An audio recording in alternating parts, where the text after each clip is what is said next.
Hi, parang ang taas. Hi? Ah! Namiss ko mag-sit down vlog. Kasi ang tagal ka nang di nag-video. Anyway, hi! Today is February 23. Today is Sunday. And kaka-work immersion ko lang last week and the week before last week. This video is all about my work immersion experience. Ang gulo ng buhok ko. Dahil nga ginagawa ko ng diary ang YouTube channel to, nararapat lamang na i-share ko ang aking experience sa work immersion dahil this is a big part of my life dahil ito ang nagmulat sa aking mga mata kung ano talagang nangyayari sa loob ng isang ospital. So, ayun, i-share ko lang yung work immersion experience ko. Kasi today is February nga, 2025, grade 12. In a few months, graduate na ako. Ka-college na ako. Pero parang, wait lang. Ang buhay ay napakabilis. Teka lang po. Today is February nga.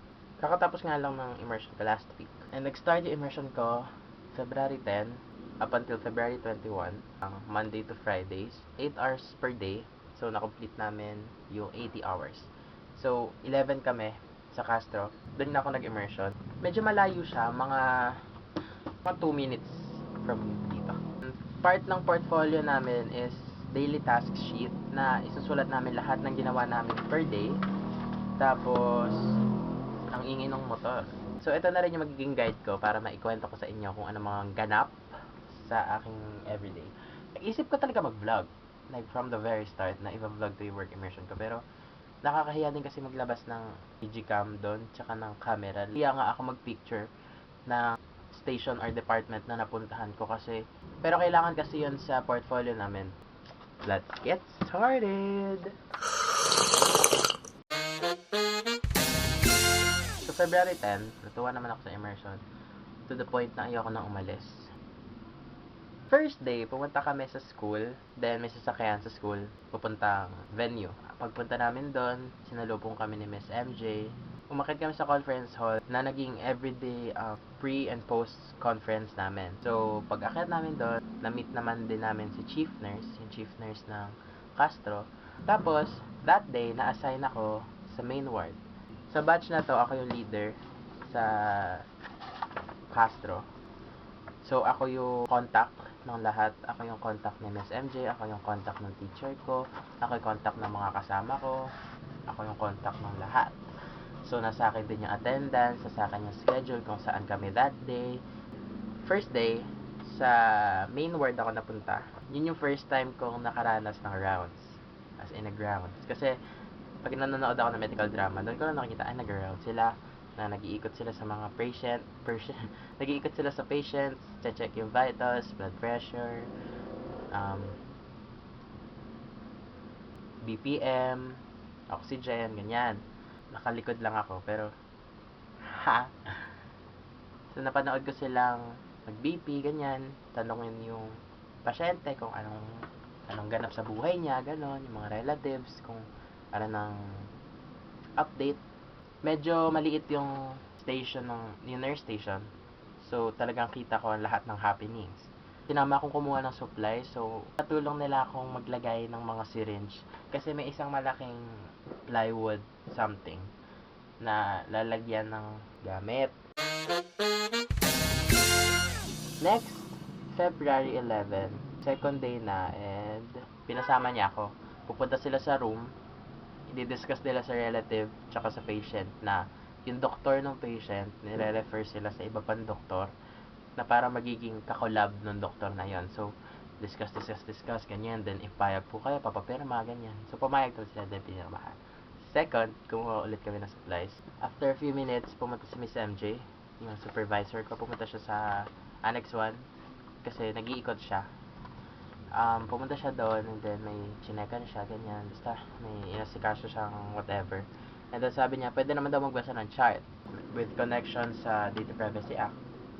Bawal i-discuss yung mga nabasa doon. Bawal picturean, basta privacy. So, pinabasa nila ako ng chart and yung first time ko makahawak ng chart and first time ko makabasa ng chart.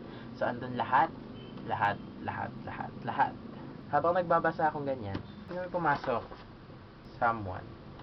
May suot ng stethoscope dito, naka-polo shirt lang din siya, tapos naka-pants. Tapos may stet.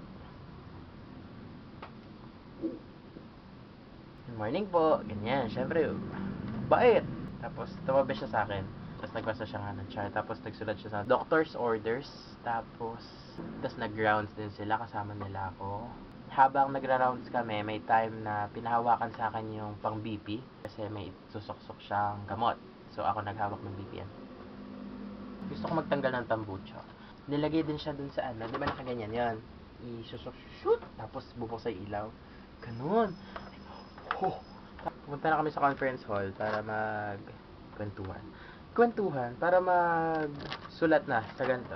That time nagsusulat na kami ng daily task sheet namin. Day 3, ito na yung araw na bago sa aking buhay. Napaka OA. Sa Annex 2A naman ako napunta. So that day, sinamahan ko yung nurses and yung isang pediatrician. Nag-ground yung pedia mismo. Naroon niya ako kung ano yung Cardex. Yun yung summary nga ng ano. So parang isang buong list siya ng lahat ng patients. Iba pa siya sa chart. So yung chart, At yung Cardex, isa naman. Pero yung Cardex, yun yung parang latest. This is chart on the lahat from the start. Yung sa Cardex on the delay.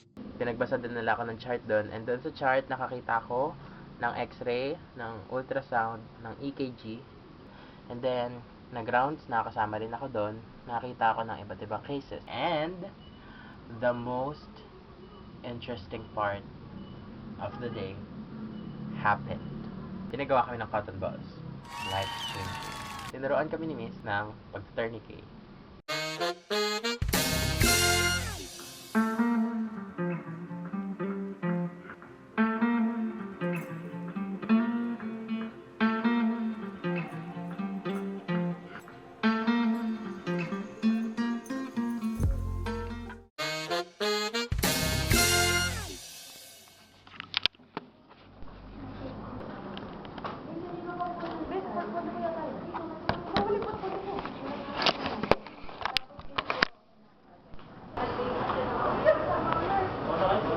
Hoy, open yung airdrop nyo!